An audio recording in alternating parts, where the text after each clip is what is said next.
So you know what, Bilal, 2020 March, before 2020 March, LinkedIn was a very job लेना है, job जाना है, job चाहिए तो वहाँ पे जाओ और apply करो. Well, ChatGPT has really made a big difference to all our lives because it saves time. Whatever inputs that you give and the type of output you can expect, right? It's very important. So if you're giving yourself junk food, then you're not going to be energetic. Your job as a content creator is to keep experimenting. Right. And the more and more you experiment within that domain, that's when you'll figure out, okay, if this didn't work, that will work. If AI didn't work, MI will work. Welcome back to the podcast. This is Bilal. So today I have with me somebody very special because she have inspired me to start my content creation journey. She has close to 2 decades of experience and have worked with brands like CNBC and Times Now. She is an expert content marketer and help people, for their personal branding on platforms like LinkedIn. I have Punita Parekh with me. Hi, Punita. Hi, Bilal. Thank you so much for inviting me. Thank you for coming. So, Punita, before we even begin with some questions that I have in my mind, would you like to tell me something about your background, your journey so far? Yeah. So let me just give you guys a quick background about where I've come from, what I do, what my journey has been. I'm very much in Mumbai city person, lived all my life in Mumbai city. I started my journey way back in 2004 from a company called CNBC, which is a business news channel. Right. I spent close to 10 years with CNBC TV 18 because when I joined the company, I was a marketing intern, and with time, I gradually worked towards becoming a marketing executive and then, a marketing assistant. And I did so many marketing related campaigns related to content marketing, which means when brands would come to us, our job as marketers on CNBC would be to create unique content marketing shows for them. So it was called branded content. So I spent close to 10 years with CNBC TV 18. And then I moved to another news channel called Times Now, where I spent a lot of work in doing events, doing, road shows, anything and everything related to content marketing, where we would create unique properties for brands. It's called advertiser funded programs, AFPs. Right. So I spent 8 years there. So close to 18 years of corporate experience with CNBC and Times at work. And that's when then the lockdown happened. Right. And when the lockdown happened, I told myself that, listen, it's time that I've got so much work experience in this space. Why not I start educating and empowering my audience and inspiring my audience of whatever experience I've had over these years, and start going out there and being on platforms like LinkedIn, like Instagram, where I put myself out there day in and day out. And that's when my content creation journey started in March 2020. And today, it's the same time when COVID happened, right? It's same time when COVID happened. Is there any coincidence with that part? Actually, there's no much coincidence. We had so much time that time in our respective lives that I decided that I just need to start not running behind corporates and just doing something which I truly love, which is helping brands grow. And today we are in October 2023. It's been 3.5 years of my journey. And I must say the 3 top things I've learned in this 3.5 years journey is just be consistent, be driven, and most importantly, help as many people as you can. You never know who's watching. So that's been my journey in this time. Correct. So I was the one who was watching. Okay. And I got inspired. And so, you never know how and when your words are going to be impactful for anybody. So it's very important to record content and start uploading it. Any particular, before you started your journey, you had your LinkedIn already built up or you started from scratch like anybody? So you know what, Bilal, 2020 March, before 2020 March, LinkedIn was a very job लेना है, job जाना है, job चाहिए तो वहाँ पे जाओ और apply करो. Content part of it was not? No. 2020 March when people started going out there and putting themselves out there. So I would say after COVID, LinkedIn became a very social selling platform where individuals would go out there and put yourself out there. And my journey started with something like 5,000 followers. And I was very clear on 3 simple things when I started out. That I need to work towards optimizing my profile. So when people come to me, they exactly know me for who you are. Right. Because when they come to me, I want them to take action on me. That was number one. I took my first step where I optimized my entire profile, put the right profile picture, the right keywords, the right story, so on and so forth. Second was I was experimenting with content, but my content was only around like content marketing because that's my domain expertise. Right. And that's when people started knowing me for a marketer. That was my step number 2. And third is community. I started going out there, interacting with experts and individuals and professionals like you, and just starting building my network on LinkedIn. And that's when from 4,000 followers in 2020 March, today I've crossed close to 50,000 plus 50,000. followers. Right. And I've realized one thing in these 3.5 years journey, that the more and more you put yourself out there, the more and more people start knowing you for who you are. And that's when they take action on your services. Right. Inspiring, I would say. One thing I would ask, because see, you have seen content from the days when there was no social media, and when the days when there was no internet per se, and now how would you can you share your experience of how you have seen content evolved over these years? Like, Yeah. So way back, like about 10 years ago or 12 years ago, everybody was very stuck to their thoughts and their mindsets. And oh my God, what if somebody is watching me? I don't want to put myself out there. But I think post-COVID, our lives have become free. Like we've become very fearless in our respective natures. Correct. So I feel that content also has evolved. okay. We've also grown with content in such a way that what we were very stuck to not putting it out there, now 2023 and now close to 2024, we've become very experimentative. That, okay, if this one doesn't work, fine, let's try this one. If this option doesn't work, let's try this one. So there is no fear of failing right now. I feel that. And I think channels have also evolved in a way that the power is not with one media right now. Yeah. So you yourself have the power to grow yourself without being relied on any particular channels. Right? Absolutely. So that plays a very big role in giving the freedom to experiment. Exactly. Right? Because And the best part is everything is free. LinkedIn is free, Instagram is free, Correct. Twitter is free, YouTube is free. All you need to do is put yourself out there in the right way. That's the most important thing. Correct. I agree with you. So you do a lot of content around personal branding. Correct. I have this question for you. Break down content marketing, or let's say break down personal branding in 2024. So I truly feel personal branding in 2024 for founders, for CEOs, is going to be very, very important, because when an investor or when a prospect employee who wants to join your respective company, they want to collaborate with you, the first thing they'll check out is your LinkedIn profile. And I truly feel that if you are a startup owner, or you're an SME, or if you're a corporate of an MNC, it's very important to put yourself out there and build your personal brand because of a few reasons. And that's how it's going to be in 2024.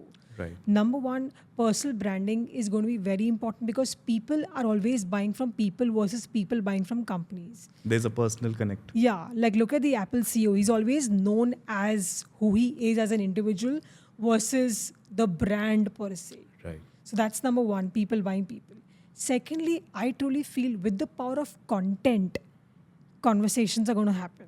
Right. So the more and more you're out there, you are bound to have conversations with your prospect people. Number three, I truly feel with your content and with you putting yourself out there day in and day out, you will automatically, organically build a community. It's a given.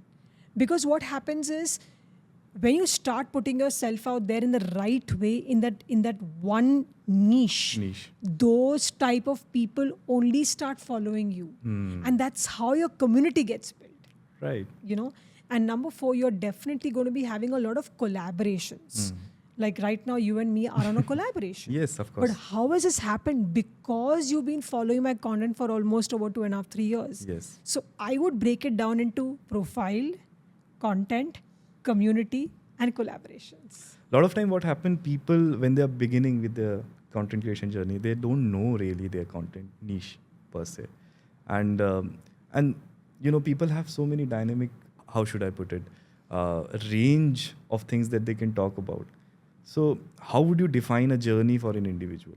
Like that, okay, this is the time when you will realize that, okay, this is working for you or this is not working for you, or this is where you should put more your time, right? So how would you identify your niche? Is it just by your profession, or is it something that you really, you feel empowered, or I should say inspired by Correct. creating? So you know what? The one thing you should keep in mind when identifying the niche, and I talk to so many students and I talk to so many professionals day in and day out, and they're 20-year-olds, 25-year-olds, 30-year-olds, and they always ask me, listen, how do I know what I'm good at? Right. So I have this very simple mantra which I've been talking to students about, is the Ikigai mantra, which is the Japanese concept, The book. where if you are passionate and if you love what you love doing, like if you love painting, focus on that. If you like, like whatever, any kind of sport, focus on that. So I truly feel that the passion within that is what your actual niche is. And that can only happen once you kind of keep experimenting with doing 10 other things. Right. And then you'll figure out. Like I started out way back many years ago as a content marketer, but my main bigger domain was digital marketing. Right. But digital marketing is such a big domain. Right. So then I did a lot of elements like SEO, email marketing, and then I boiled down to content marketing. So it's taken me time to do 100 things and then figure my passion. And now niche down to something like personal branding, which is a part of content marketing. So I truly feel passion plays a very, very key role in this journey. So you need to be very passionate about creating content first, and then identifying that. Absolutely. Okay, You have to be passionate about what you like to do, and then try those 100 things and then keep going until you figure your journey. So you need to love the process. Love the process and not wait for the results saying that, oh my God, when will I get this? Why will I not at a particular timeline? Just keep going. Just keep going. But there has to be some feedback mechanism where you need to identify, okay, that now it's the time to move on to a different niche, or now is the time. Because I have seen a lot of people starting out, putting out content, but really discontinuing only because of the reason that they are not getting any views or likes or reach, or it's not really impacting their profile. Do you think it's really important to also consider switching niches after a period of time, or maybe if you're in a very niche, broaden a little bit? So I would say that yes, when you don't receive feedback, when you don't receive, opinions from your audience, you should switch to not something different. Like if you're talking about cybersecurity, don't talk about another domain completely, but be close to it. Because your job as a content creator is to keep experimenting. Right. And the more and more you experiment within that domain, that's when you'll figure out, okay, if this didn't work, that will work. If AI didn't work, MI will work. But it has to be within that family. LinkedIn, when I open nowadays, I see a lot of people sharing their personal journeys or personal stories, which are not related to directly anywhere what they are doing professionally. Right. How do you think that plays a very big role in connecting with an audience? You know something? LinkedIn has become a very social selling platform. Only two things sells on LinkedIn. Inspiration, the way you inspire me, Bilal, and the way you educate me, and the way you teach me. Correct. So when people put their respective pictures out there and with a story, people want to listen to it because they want to be inspired by Bilal's journey, or they want to be inspired by my journey, or they want to be inspired by, say, Ankur Wariku's journey.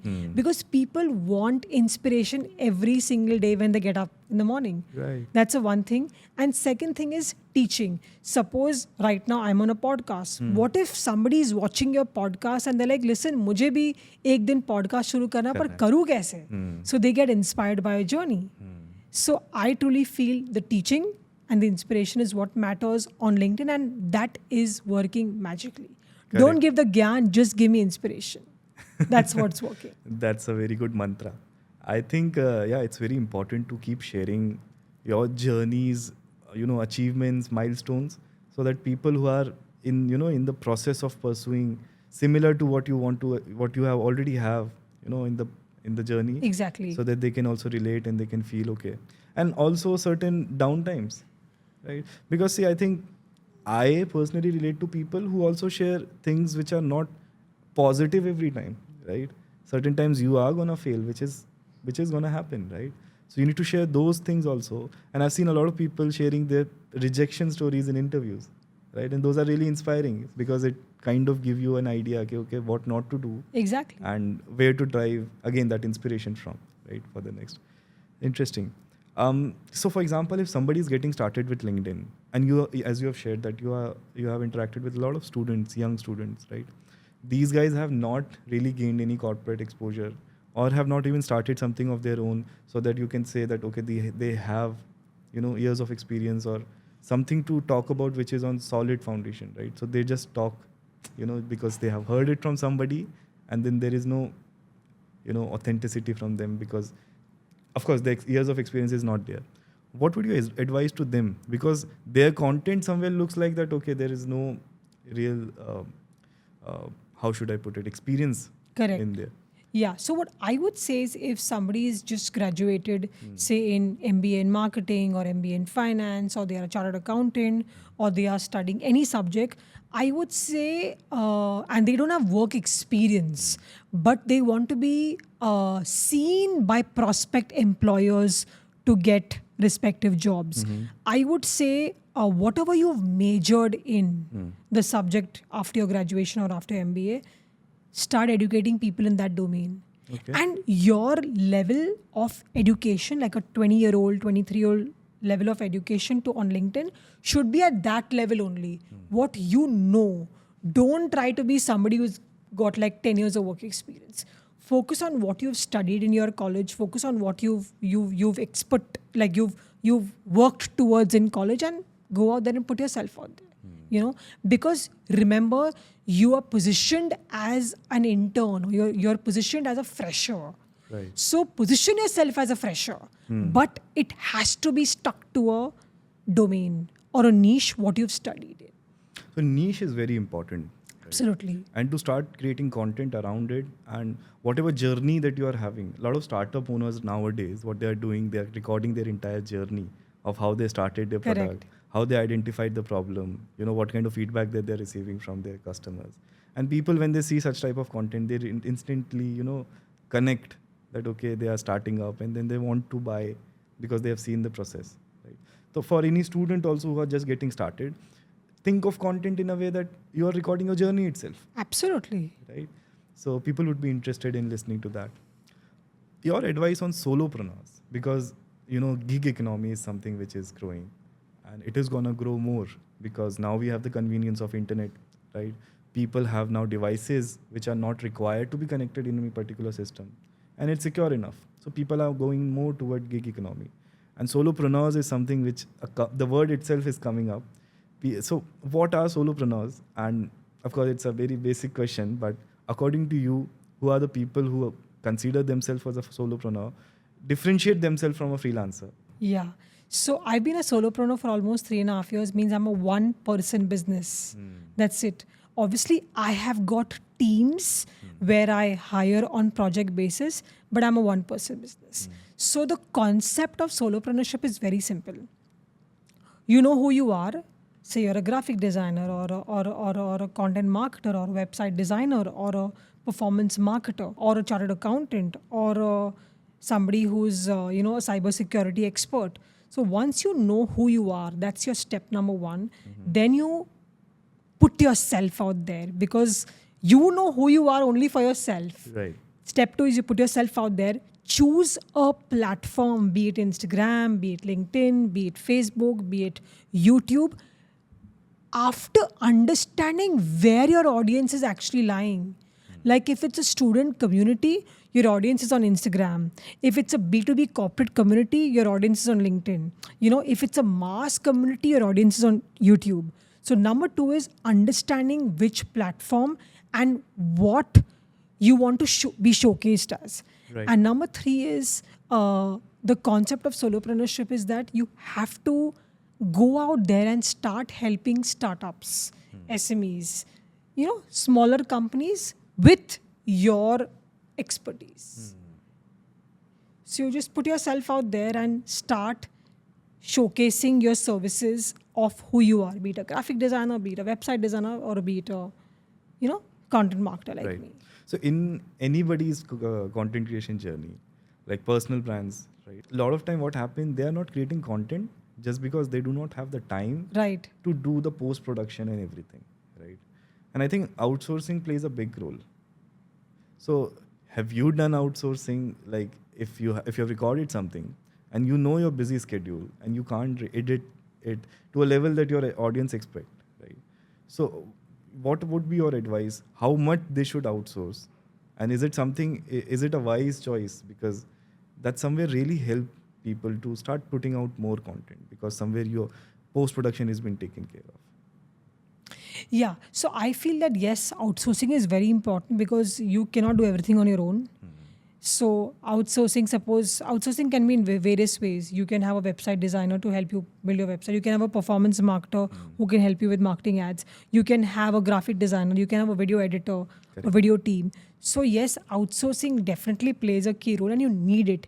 Nothing happens on your own. The sooner you identify that, the more content you can put out. Absolutely. And the more results you can see in because the future. in this entire journey of solopreneurship or content creation, consistency plays a very key role. And you need your support system. Even if you're a solopreneur, you need a support system. I want to talk about this support system. Can you tell me, like, if somebody is getting started with their journey, right? Where they would find their support system, let's say? Like, is it somewhere their family member or somebody online only?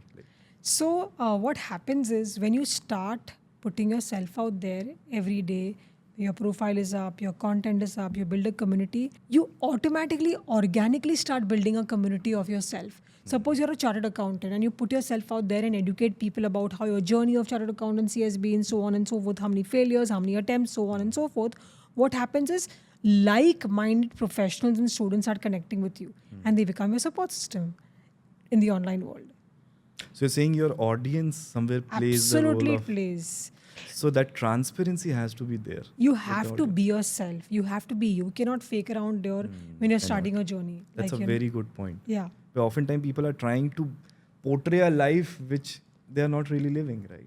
You see these Instagram people and then after a time they get burned out because... Exactly, because you're not yourself. Yes. I've survived for 3.5, 4 years because I have just been who I am. The way I am, the way I speak, the way I fumble, the way I get nervous, the way I am, that's who I am. And that's why I have been doing these things in a very organic way and I have not had pressure to perform. Jo hai, yehi hai. I think that's a very good advice because you have to put so much content out right now. It's not like that one video a week is gonna work, right? There's different form of content, right? There are short videos. People are writing articles for SEO purposes. Everything they are doing. So after a time, you need to realize that you cannot try to make up with an image of yourself. You need to be who you are, right? There is a toxic nature with social media also, right? Especially in Instagram. Do you want to talk about it? Where people are trying to make an image for themselves, which they are not really. Well, I just want to say one thing that if you do that, it's not going to last. How much can you fake yourself out there? I think the best is just to be you. Don't have pressure of performing and just be organic. And whatever just do it in a very organic and seamless way. Some advices you would give for organically growing on social media? Organically, yeah. Yes. So again, I will speak on the power of 4 C's. Organically growing on social media, on LinkedIn, Facebook, Instagram, YouTube, Twitter is just by the power of 4 C's. Content, community, consistency, and collaboration. Right. With the power of these 4 C's, you can grow organically because content is putting yourself out there and identifying a niche. community is, when you put yourself out there, community builds, collaborations are collaborations like these, and consistency beats everything. But if somebody is not comfortable recording themselves, or they do not have right now the time, what would you advise to them? I would say work towards batching your content, Okay. which means that you choose a day in a month, say like a Sunday or a weekend, and you identify your 10, 12 topics that you want to work towards creating on that particular month. You break them down into formats of content, which is text content, polls, carousels, video content, reshared articles, picture driven content, and then you use a scheduler app on LinkedIn, Instagram, and just schedule the content.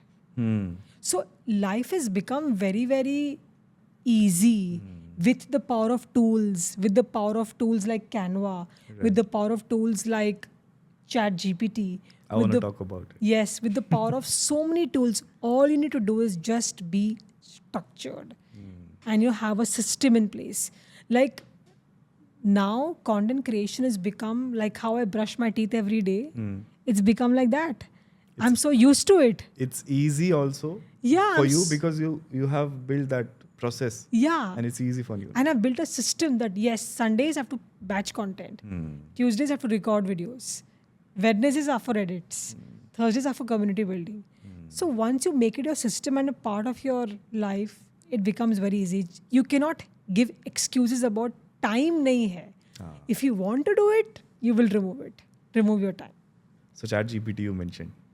That's the topic where, I'm very interested in talking about, because whoever is coming on my show right now, I am speaking on these lines.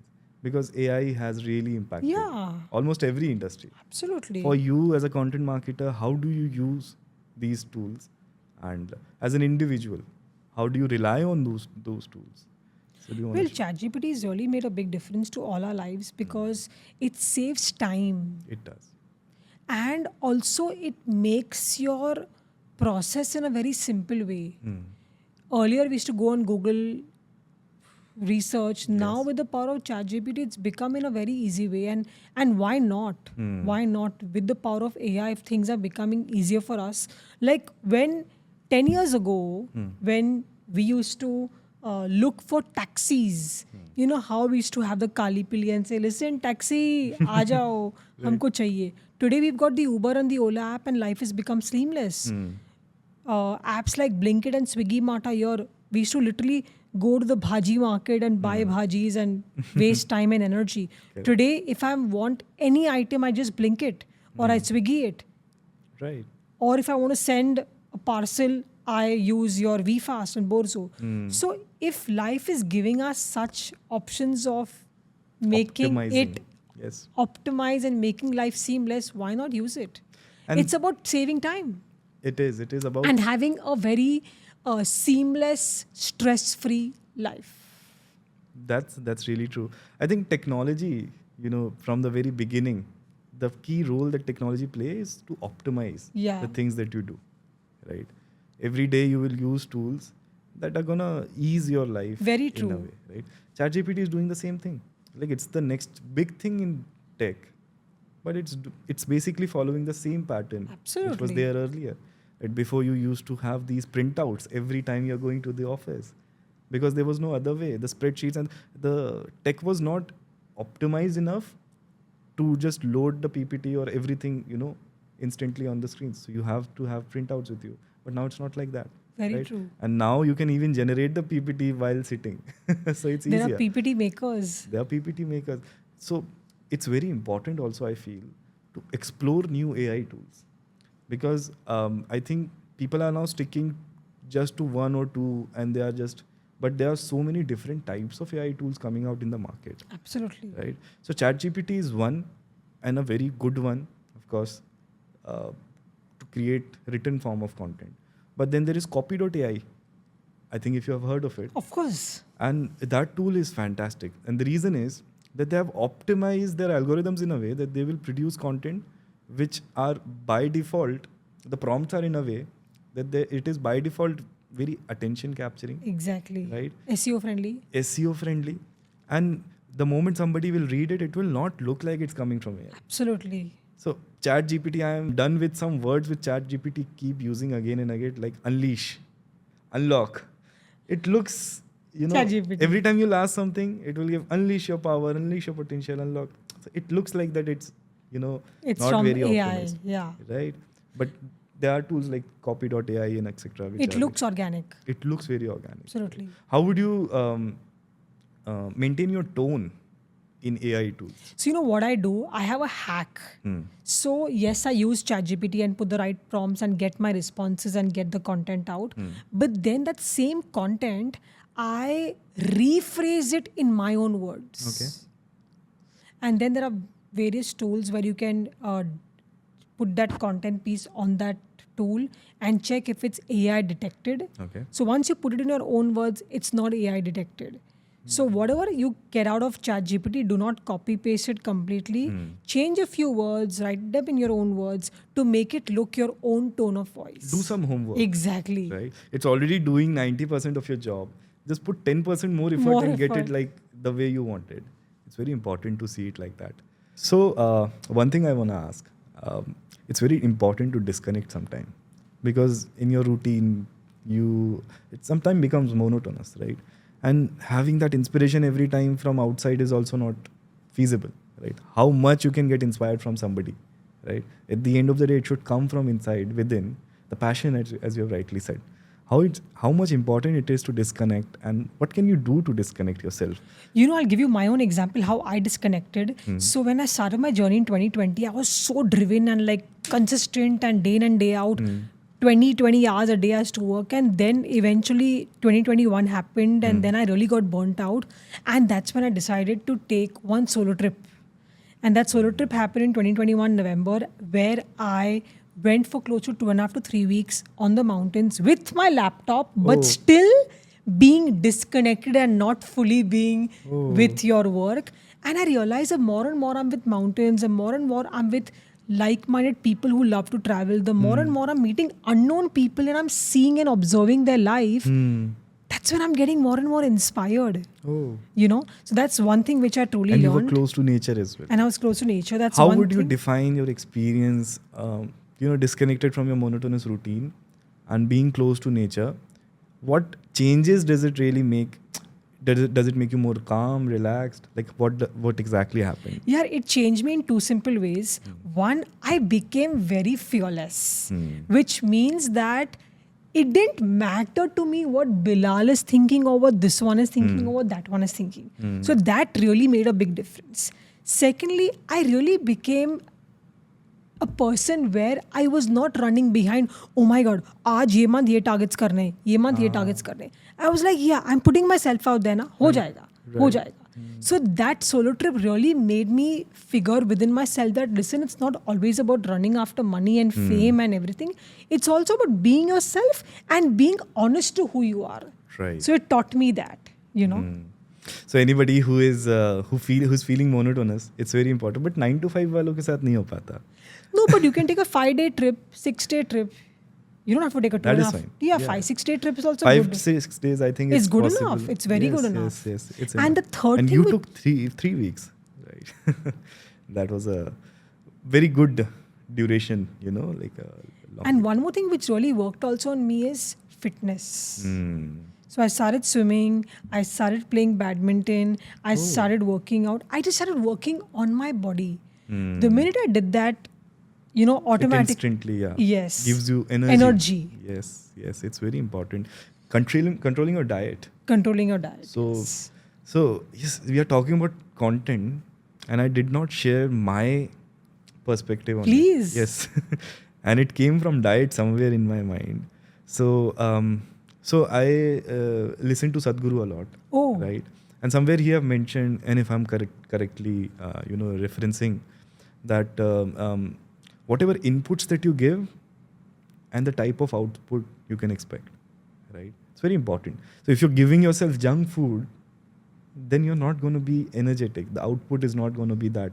It's going to be a lethargic, lazy person, not really communicating that passion and energy. Similarly, you need to consume content which is good and authentic, right? If you consume content which is mediocre per se, right? And that's something which I believe in. So go to the most authentic person you can to listen, right? And that is where it really helps me to continue, started thinking on new ideas and new That's thoughts. wonderful, Bilal, because following a guru Yes. and following somebody who you're very inspired by Hmm. really makes you feel powerful. Correct.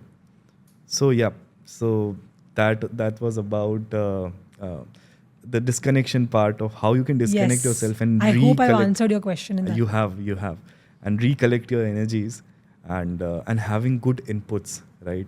Both from your vitality point of view as well as from the point of view of Absolutely. Yes, correct. At the end, any advice would you give? Any closing note that you would like to give to our audience? Very simple closing note I would like to give people is just 3 simple advices. Number 1 is do not take any longer and start your content creation journey right now, because you never know who's watching and you never know what might come out from your content creation journey. Number 2, apply the power of consistency. The more and more you're working towards being consistent, the more and more you'll get results eventually. And third is help as many people as you can, because the more and more you work towards helping people, you never know whose help is required and who you're helping. So 3 simple advices. That's about it. Thank you so much for coming. Thanks, Bilal, and thanks thanks your team also. And I truly appreciate this, and I'm looking forward to seeing this live. Sure. And it's been a very inspirational, journey of hers that is inspiring many people like me. And whatever points you have shared in this conversation have been really helpful. And thank you for watching. And I will keep inviting more such people in my conversations. Thank you.